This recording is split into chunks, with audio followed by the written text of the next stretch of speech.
Nangako ang mga opisyal ng Barangay Marabulig 2, Cauayan City na magbibigay ng tulong sa isang residente na nasiraan ng bahay matapos sagupitina ng buhawi noong Sabado, ika-13 ng Hunyo.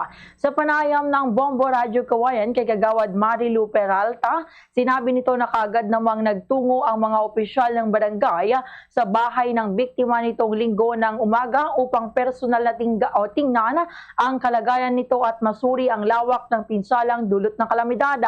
Sinabi ni Peralta na kasalukuyan nilang inihahanda ang mga kinakailangang dokumento at mga larawan ng pinsala upang may sumite sa Department of Social Welfare and Development or DSWD bilang bahagi ng pagproseso ng ayuda at iba pang kaukulang tulong para sa apektadong pamilya.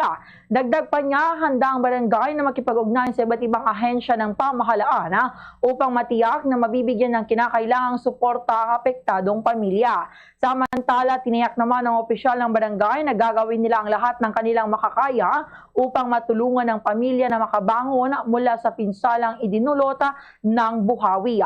Ganitong bahagi ng pahayag ni Kagawad Marilu Peralta.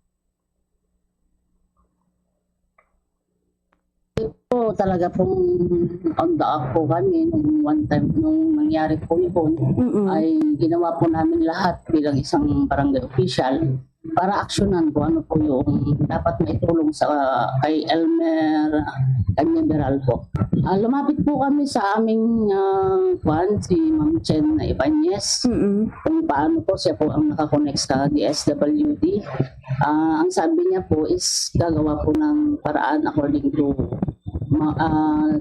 Kapitan Ryan Dennis Del Mento na gawan ng assessment para papunta po na attachment para po papunta po ng DSWD at actually today pupunta po kami doon.